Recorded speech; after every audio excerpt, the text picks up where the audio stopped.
Have you noticed that God is frequently late? As I've grown older, I've become more and more aware that God is on a different time, almost as if he runs by a different clock, and he's frequently late. 45 years ago, my in-laws were asked by the South Australian Conference of Seventh-day Adventists to go to a newly opened campground in the suburb of Morphett Vale, South Australia. Rosalind's mum and dad lived on the campground in Melbourne, and Rosalind's mum used to cook for what we call Big Camp every year. So she had skills that were required to cook hundreds of meals during the 10 days of Melbourne camp. So because they were opening a new campground in South Australia, she was asked by the South Australian Conference to please come across and show us how you do it, how you cater for hundreds and hundreds of people in one sitting.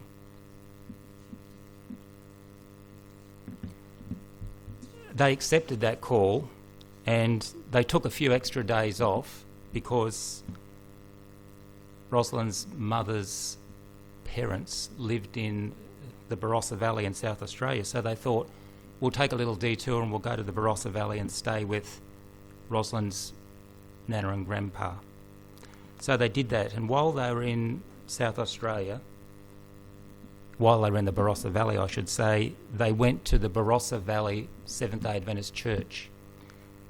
And for some reason that Sabbath, the minister who took the message of the day did an altar call at the end of his service. And Rosalind's two elder brothers answered that call. They were the first two that sprung up out of their seats and went to the front. So after they'd been in the Barossa for a few days, they then journeyed down, or is it up, I'm not sure, to Adelaide and to the new campground. And the youth department of the South Australian Church had decided that they were going to embark on a pretty ambitious project, and that was to offer a day trip to all of the young people who are attending camp to Kangaroo Island. In order to do that, they'd booked 4 light aircraft. At this point, I must apologise. Some of you might have heard this story before, because I told it 4 or 5 years ago, but a lot of you won't have heard it. They booked 4 light aircraft to make the trip between Adelaide Airport and Kingscote, the capital of Kangaroo Island.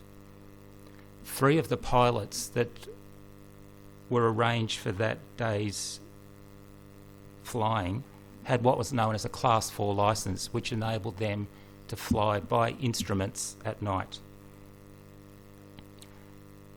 The 2 brothers who'd answered the altar call at the Barossa Valley Adventist Church were having a birthday in a few weeks' time, and they were turning 17 and 18 years. And Rosalind's mum and dad decided that even though money was a bit tight, that they would give them a special treat for their birthday, that they would shout them an airfare to Kangaroo Island, along with the other youth who were attending Big Camp. After a day exploring Kangaroo Island, the flights started to take off and return to Adelaide at around 4 o'clock in the afternoon. The people in charge had figured out that the final flight that was going to leave Kingscote and head back to Adelaide would be undertaken in the dark. But they weren't concerned because the young pilot who was flying that Cessna 210 had his night flying licence, so he could fly by instruments.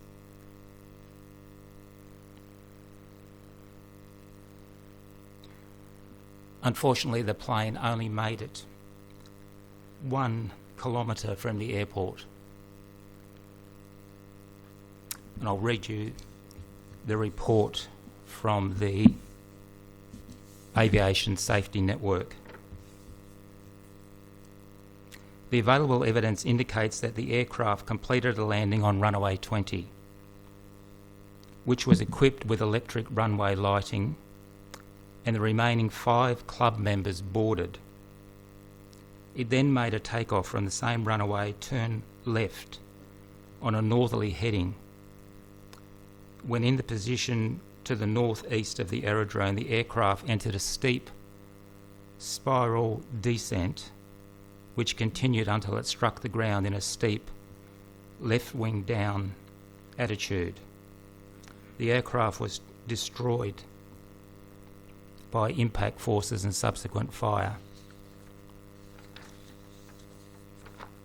They also said that a detailed examination of the aircraft wreckage didn't reveal any evidence of any malfunction or mechanical failure, which may have contributed to the accident. The landing gear and the flaps were retracted. The engine had apparently been delivering substantial power at impact. And as you can imagine, all 5 young people on board, including the pilot, were incinerated. At times like those, and I guess Pastor Willie Strickland, who passed away near our house only a few months ago when his vehicle was washed off a causeway, at times like this, you find yourself asking why. You find yourself wondering, where was God when we needed him? Why didn't you intervene? Why were you late? And it's natural to ask those questions.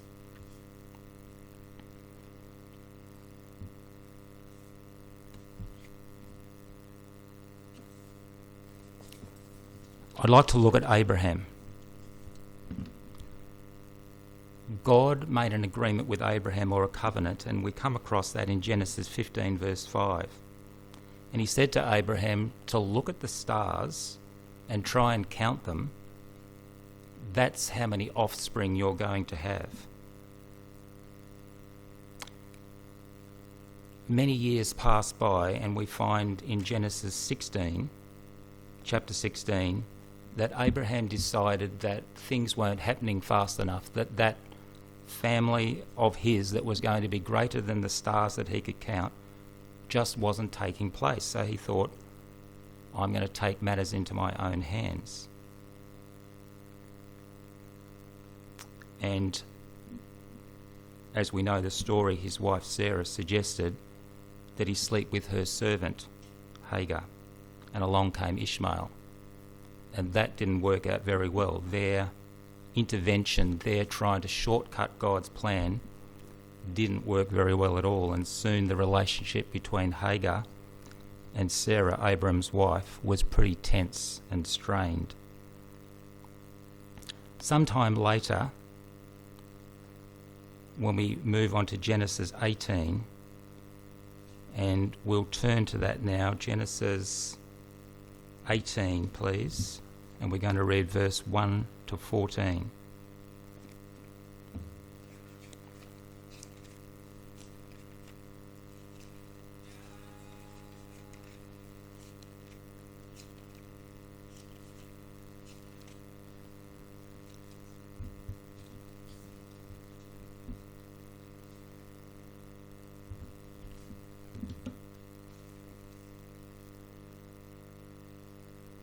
The Lord appeared to Abraham near the great trees of Mamre, and while he was sitting at the entrance to his tent, in the heat of the day, Abraham looked up and saw 3 men standing nearby.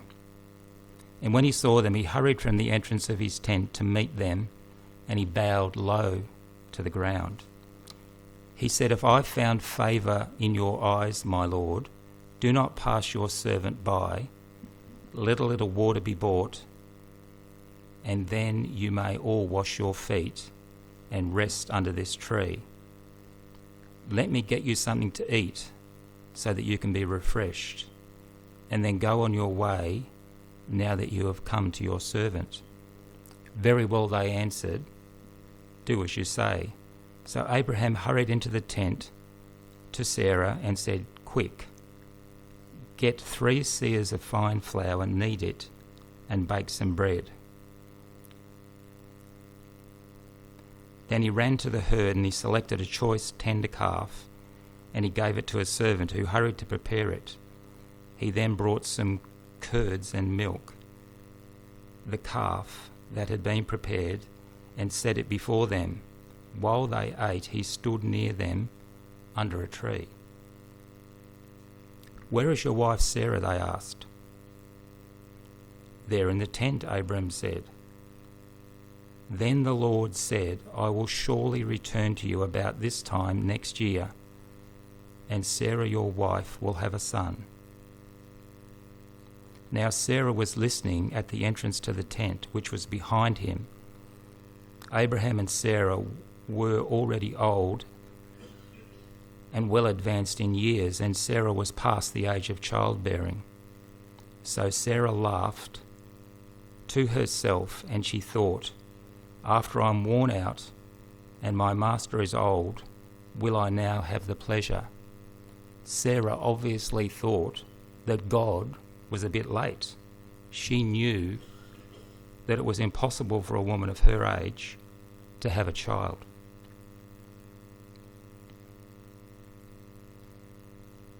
Then the Lord said to Abraham, "Why did Sarah laugh and say, 'Will I really have a child now that I'm old?'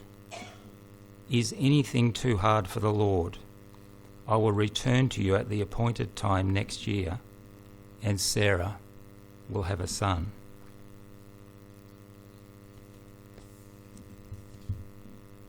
Next, I'd like to consider Moses. And we go back quite a little bit in Moses' story. We all remember how that his sister had left him in a little basket on the river, and she'd made an agreement with one of the Egyptian princesses, I guess we could say, that she would look after this child until he got to a certain age.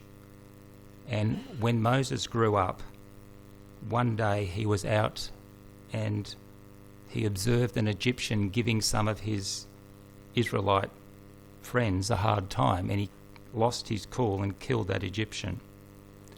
So a little later he decided that he shouldn't stay there any longer, and he fled to Midian, to his uncle's place to look after the sheep. And while he's there in Midian, minding the sheep out there in the middle of the desert, he sees a bush on fire, but the bush is not being consumed. At this stage, Moses is around 80 years old, and he's been out there for around 40 years. And we can guess that the original plans, the aspirations that Moses might have had been put to one side, or he'd forgotten about them. During that time, during that 40 years, he'd witnessed thousands of his countrymen lose their lives when a decree was put out to kill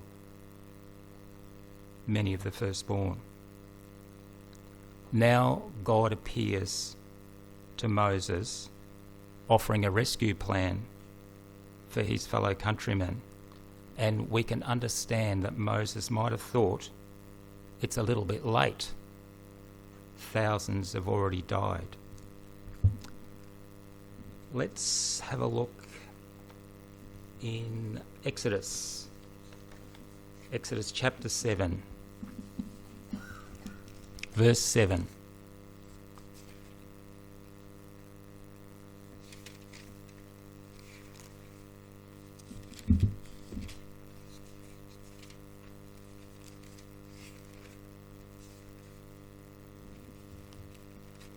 Verse 7 to 12.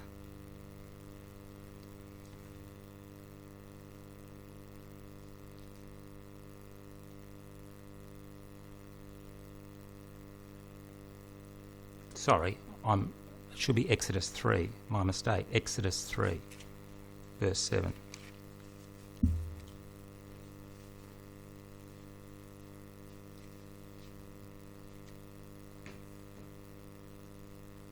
Then the Lord said, I have indeed seen the misery of my people in Egypt.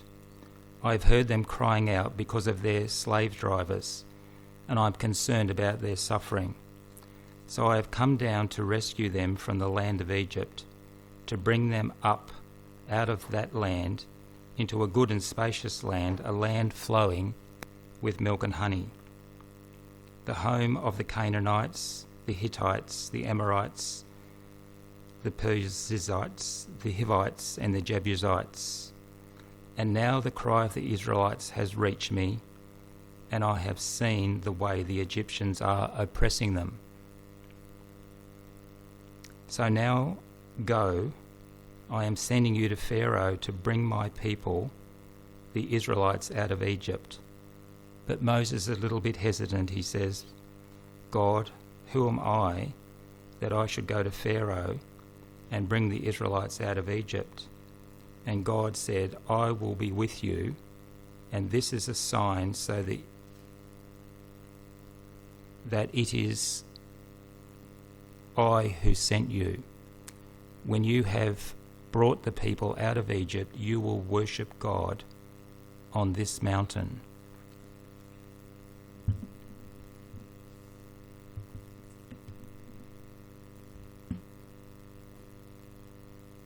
So Moses might have thought that God was a little bit late. I'd like to move on to Job. As we all remember, Job had experienced an amazing amount of tragedy. He'd lost all of his possessions. His family had all died, some of them violently. His 3 friends had turned against him and were telling him that he must be a pretty big sinner because of all this that was going wrong. He suffered physically, terribly physically, with his boils. His wife suggested to him that he should curse God and die. But then in Job 30 verse 20, Job asks God the question, why? At this point, we have to say that Job is slowly sinking into despair, probably. But then God appears to Job. But is it too late? He's lost it all already. He's lost everything.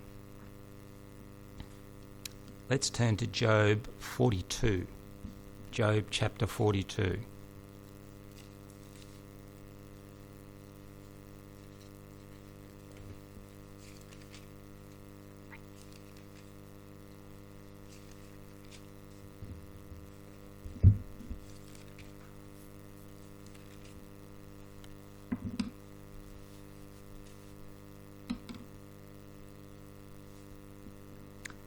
Verse 10 to 17.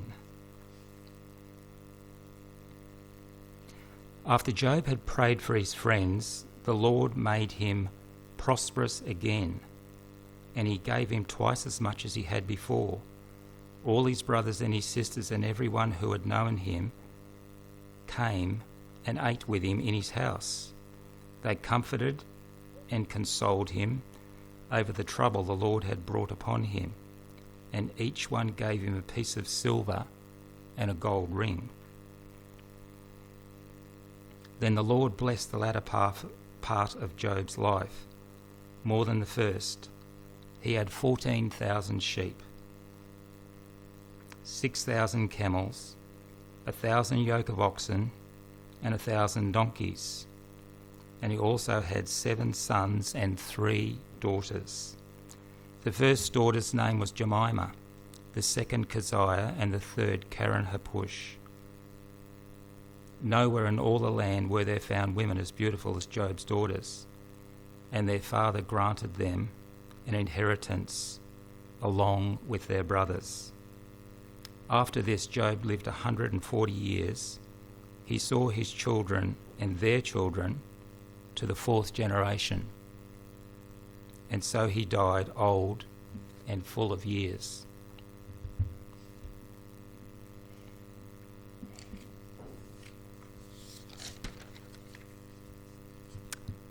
What about Mary and Martha?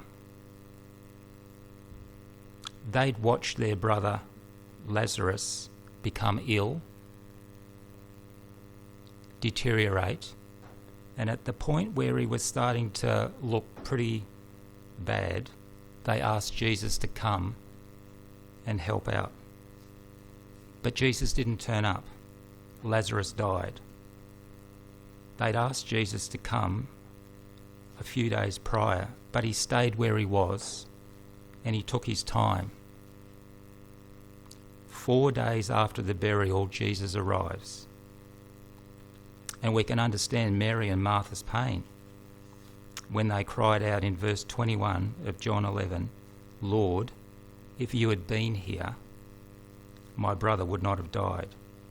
Jesus was too late. Let's turn to John chapter 11.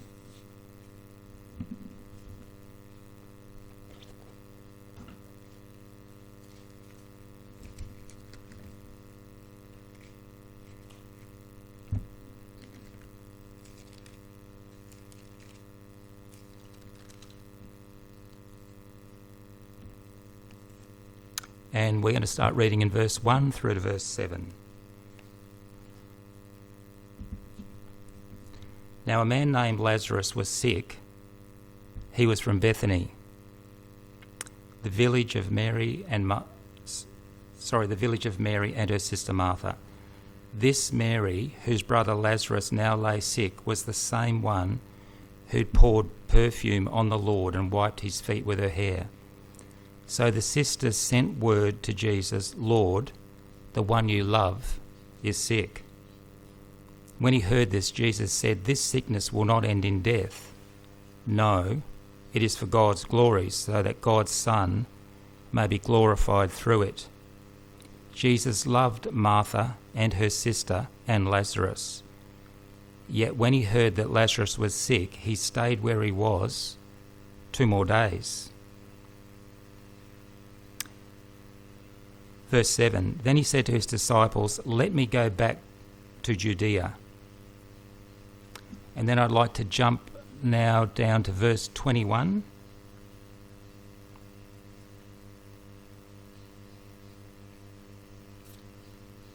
Of chapter 11, verse 21, chapter 11. "Lord," Martha said to Jesus, "if you had been here, my brother would not have died. But I know that even now God will give you whatever you ask." Verse 23. Jesus said to her, "Your brother will rise again." Martha answered, "I know he will rise again in the resurrection at the last day." Jesus said to her, "I am the resurrection and the life. He who believes in me will live even though he dies. And whoever lives and believes in me will never die. Do you believe this?" "Yes, Lord," she told him, "I believe that you are the Christ, the Son of God, who was to come into the world." And after she had said this, she went back and called her sister Mary aside. "The teacher is here," she said, "and is asking for you." When Mary heard this, she got up quickly and went to him. Now Jesus had not yet entered the village, but was still at the place where Martha had met him. When the Jews who had been with Mary in the house, comforting her, noticed how quickly she got up and went out, they followed her, supposing she was going to the tomb to mourn there.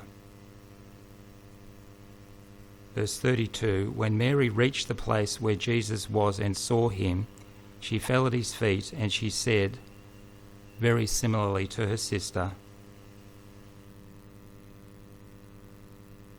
"Lord, if you had been here, my brother would not have died." And we can just imagine her thoughts. If only you'd come when we asked, it's a little bit late now. Let's jump to verse 38. I need stronger glasses. Jesus, once more deeply moved, came to the tomb. It was a cave with a stone laid across the entrance. "Take away the stone," he said. "But Lord," said Martha, the sister of the dead man, "by this time there is a bad odour, for he has been there 4 days." Then Jesus said, "Did I not tell you that if you believed, you would see the glory of God?" So they took away the stone. Then Jesus looked up and said, "Father, I thank you that you have heard me. I knew that you always hear me, but I said this for the benefit of the people standing here, that they may believe that you sent me." When he had said this, Jesus called in a loud voice, "Lazarus, come out." The dead man came out, his hands and feet wrapped in strips of linen and a cloth around his face. Jesus said to them, "Take off the grave clothes and let him go."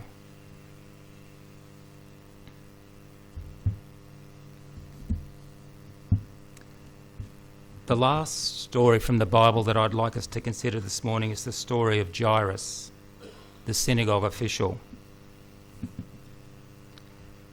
To give us a little bit of background to Jairus, Jesus had just finished casting a demon out of a devil-possessed man.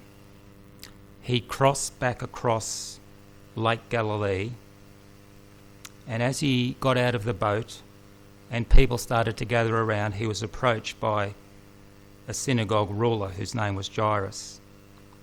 And he said to Jesus, "My daughter is dying, please come." Jesus started to follow Jairus towards his house, and the crowd went with him. And as Jesus is heading toward the house, bear in mind that the synagogue worker Jairus is probably pretty anxious because he knew time was of the essence. As they're heading toward the house, Jesus stops all of a sudden and says, "Who touched me?" His disciples thought, what a silly question. There are hundreds of people all crowded around you. They'd be accidentally brushing you. Why are you asking this odd question?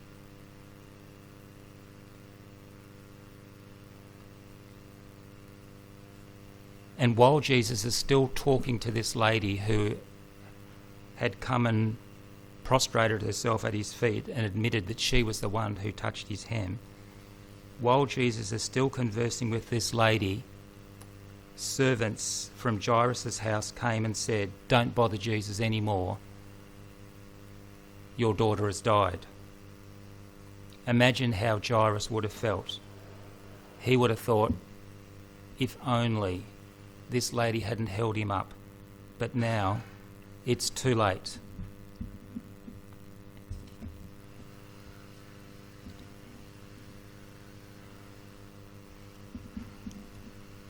Please turn with me to Mark chapter 5.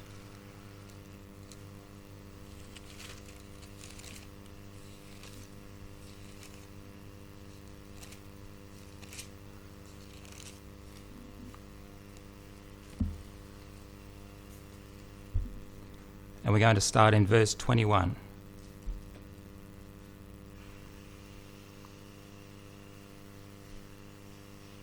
When Jesus had again crossed over by boat to the other side of the lake, a large crowd gathered around him. While he was by the lake, one of the synagogue rulers named Jairus came there. Seeing Jesus, he fell at his feet and he pleaded earnestly with him, "My little daughter is dying. Please come and put your hands on her so that she will be healed and live." So Jesus went with him. A large crowd followed and pressed around him, and a woman was there who had been the subject of bleeding for 12 years. She had suffered a great deal under the care of many doctors and had spent all she had, yet instead of getting better, she grew worse. Verse 27, when she heard about Jesus, she came up behind him in the crowd and touched his cloak, because she thought, if I just touch his clothes, I will be healed. Immediately her bleeding stopped, and she felt in her body that she was freed from her suffering. At once Jesus realized that power had gone out of him. He turned around in the crowd and asked, "Who touched me? Who touched my clothes?" Verse 31, "You see the people crowding against you," his disciples answered, "and yet you ask, 'Who touched me?'" But Jesus kept looking around to see who had done it. Then the woman, knowing what had happened to her, came and fell at his feet, trembling with fear, and told him the whole truth. He said to her, "Daughter, your faith has healed you. Go in peace and be freed from your suffering." While Jesus was still speaking, some men came from the house of Jairus, the synagogue ruler, telling Jairus, "Your daughter is dead." They said, "Why bother the teacher any more?" Ignoring what they said, Jesus told the synagogue ruler, "Don't be afraid, just believe." He did not let anyone follow him except Peter, James and John, the brother of James. And when they came to the home of the synagogue ruler, Jesus saw a commotion with people crying and wailing loudly. He went in and he said to them, "Why all this commotion and wailing? The child is not dead but asleep." And they laughed at him. After he put them all out, he took the child's father and mother and the disciples who were with him, and they went in where the child was. He took her by the hand and said to her, "Talitha koum," which means, "Little girl, I say to you, get up." Immediately the girl stood up and walked around. She was 12 years old. At this they were completely astonished. Verse 43, he gave strict orders not to let anyone know about this, and told them to give her something to eat.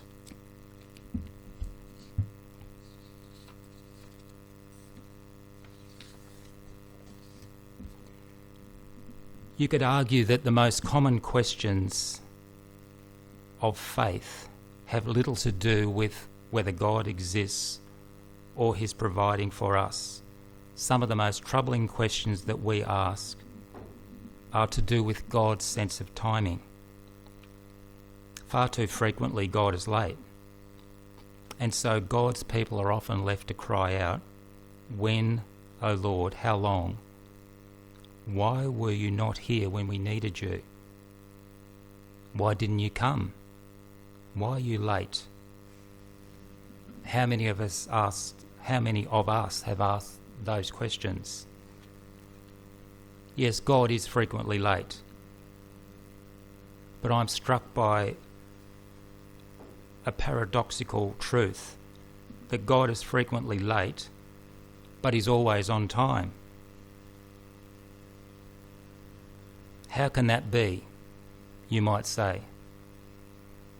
Let's have a look at some important passages in Scripture that show that God is frequently late, but he's always on time. For instance, in Isaiah 55, verses 8 and 9, God reminds us of a fundamental truth when he says, "My thoughts are not your thoughts, neither are your ways my ways. As the heavens are higher than the earth, so are my ways than your ways, and my thoughts than your thoughts." This tells us that God operates on a completely different level to us. He has a vantage view that we're incapable of having. He can see the big picture. 2 Peter tells us that with the Lord, a day is like 1,000 years, and 1,000 years are like a day. Obviously, God runs on a different thought level. Obviously, God runs by a different clock. He functions at a totally different time scale. His time is not our time. In Jeremiah 29:11, God makes a wonderful promise. For I know the plans I have for you, plans to prosper you and not to harm you, plans to give you hope and a future. You see, God functions on a very different level of intentionality. Unlike you and I, he has only good plans. This is further backed up by Romans 8:28, where Paul tells us, we know that everything God works for the good of those who love him and are called according to his purpose. This forces us to the belief that says whatever happens to us fits a design. God is in control of our lives, and he alone knows what is truly for our best. Abraham and Sarah thought that God had appeared too late, but because God came, Isaac was born. Moses might have had similar thoughts about God's timing in saving his people, but because he came, the Israelites were delivered, and we have the story of the Exodus, possibly one of the greatest stories of deliverance in the Bible. When God came to Job, he received more than God took from him. All the losses that Job experienced were more than amply compensated. Mary and Martha were certain that Jesus was too late. However, when he came, and because he came, Lazarus was raised from the dead. In each of these stories and others like them, God is obviously late. That's what we see as humans, that he's late. That is the human perception. That is the view that we're allowed to have. God understands how our minds work. If we examine our own lives, we will notice all the times that God was late, or that we were certain he was. This view of reality is the most trying one for God's people.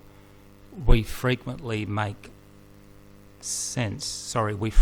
struggle to make sense of all of this. Nevertheless, the curtain has been drawn aside for us, and we do have a preview of God's side of the reality. He's always on time, even though I might not think so. From his vantage place, and with his love always directed at us, his people, he can and does ensure that he is truly on time, regardless of how our clocks read. Yes, God is frequently late, but he's always on time. Armed with this truth, we can now turn to some of the most important lessons of faith. Isaiah 40:31 tells us, those who wait upon the Lord shall renew their strength. They shall rise up on wings like eagles.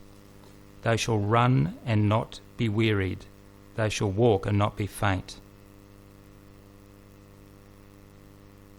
Faith discovers its strength not in the busyness of life or the amount of effort that we put in, but rather in the tranquility of soul that enables us to turn to God's frequency, to tune in to God's frequency. For it is in the waiting room of the Lord that we learn the lessons we most need. God is frequently late, but he's always on time. Therefore, wait on the Lord, and ye shall find strength. Earlier in the year, in my little pigeonhole out there, and probably in yours, you had a magazine placed called Adventist World. And there was an article in that magazine that was about time. So I want to finish off by reading from that article.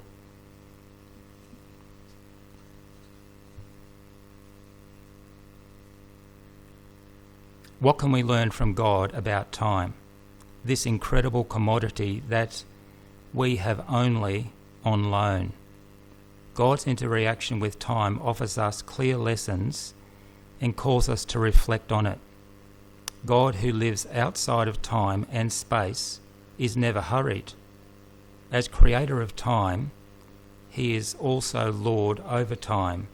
He holds all time, including prophetic time, in his hand, and he will not be rushed. And yet he understands our complex relationship to time. Jesus came and lived inside of space and subjected to time. His life teaches us the importance of using time wisely while not being driven by time. We need to learn to differentiate between the urgent and the important. If we don't learn to make this differentiation, we will continually be driven by urgent at the expense of what is really important. So how do we stop this relentless drive of the urgent? Jesus demonstrates that we need to learn to live and walk in God's rhythm. He regularly spent time talking to God in the quietness of the early morning and the darkness of night. While people were clamouring for his attention and his disciples were looking for him to get going on the urgent. It is not easy to learn a new rhythm. Musicians say that rhythmic changes, particularly within a musical piece, are very difficult, especially when they're in the middle of a song. So God gives us every single week a day to step back from the urgent that drives us and to reflect on what is really important. It's a moment to change our rhythm. Taking this day as an opportunity to reevaluate how we're spending our time is an important part of the Sabbath. It's important to realise that our lives do not consist only of to-do lists or ticking boxes, but in nurturing our relationship with God and those around us.